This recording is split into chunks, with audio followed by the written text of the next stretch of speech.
In a country still rebuilding from civil war where sanctions limit basic goods like electricity and access to water, one diabetic mukbanger slash mind-numbingly boring travel vlogger thought that'd be a great place to go live. I'm talking, of course, about Foodie Beauty. We left off with her fresh in Canada after fleeing the authorities in Kuwait before they could catch up with her for being a scammy donation center for veterinary care for street cats.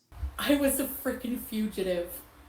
That is so cool. It's like people think like she's so smug she needs to get her comeuppance.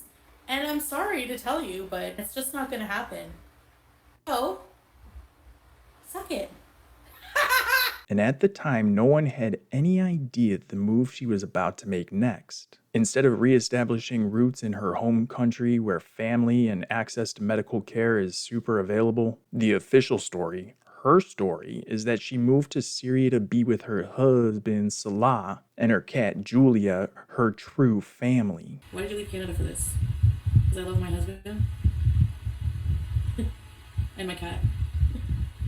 No! Something's been off about the whole narrative the entire time. She allegedly had herself smuggled across the border from Lebanon into Syria. I decided to go the land border way into Syria from Lebanon. Instead of flying into Damascus, it's about probably about 5:30 a.m. here. I arrived in Beirut at 3 a.m. Here we are, finally in Syria after what felt like a million-hour journey. I'm finally here. Bypassing any legit passport process, her drive-in shows buildings destroyed from the destruction of war, right there in the neighborhood she's traveling to or through to get to where she's going to be living. It's the remains of a war-torn country from the Syrian civil war.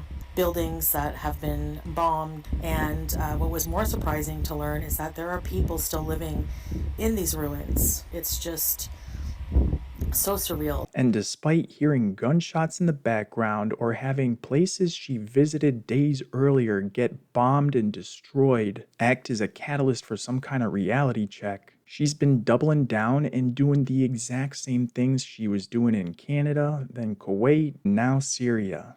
I mean, look at where she is right now. She labels it the Sword Monument. This is on July 12th, 2025. It was not a live stream, it was a regular upload, so she was there that day or a couple before. According to Time and the Associated Press, on July 16th, 4 days later, the Israeli military launched airstrikes right there.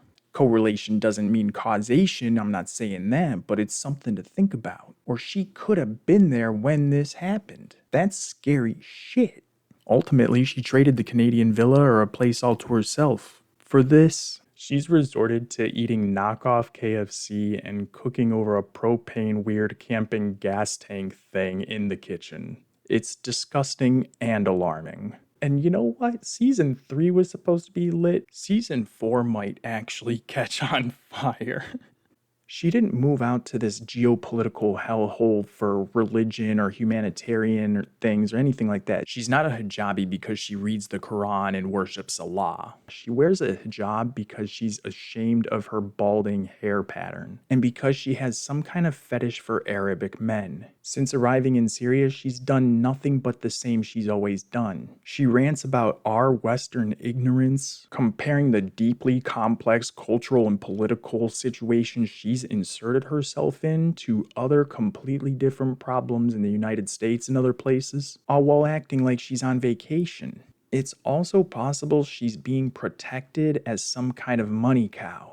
Because about a week after she arrived in Syria, she let Salah take her passport without her being present into town to get her some kind of Syrian citizenship sponsorship. Say that a few times fast. So what they've allegedly been trying to do for Salah to get into Canada this whole time, he did for her in a day in Syria. Obviously, I would assume the process is a lot easier in Syria, but married or not, it's super weird to have someone take your passport without you present and do something so important with it in such an unstable place, especially given how completely unbelievably not in love with her he is.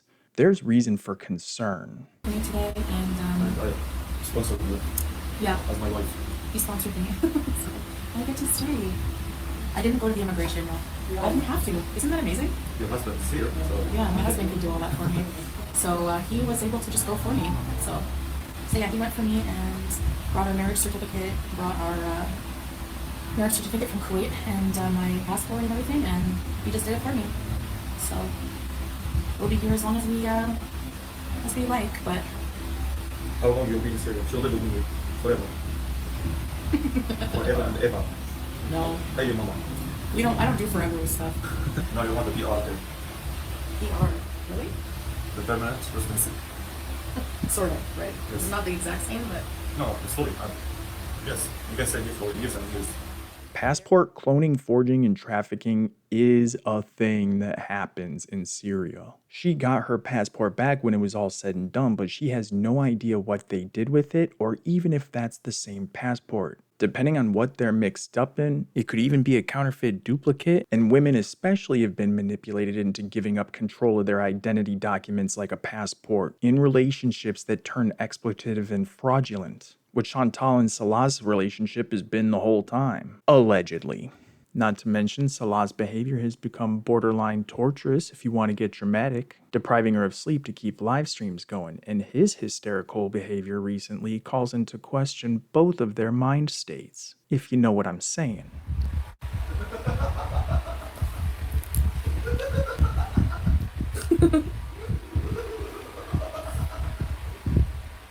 Who give you the permission to get off the life? me, No, because I need to you to use my CPAP Don't ASAP. worry about it. And through it all, Chantal remains smug and combative, and utterly sure that nothing bad will ever happen to her. Or also, she knows good and well her health is failing terribly and she just doesn't care. She wants to live hedonistically and enjoy every moment while she still can, and just truly doesn't give a fuck. And while she did travel to Syria, it seems the only real trip she's on is an ego trip to not admit to her audience the house of cards fell apart after she left Kuwait.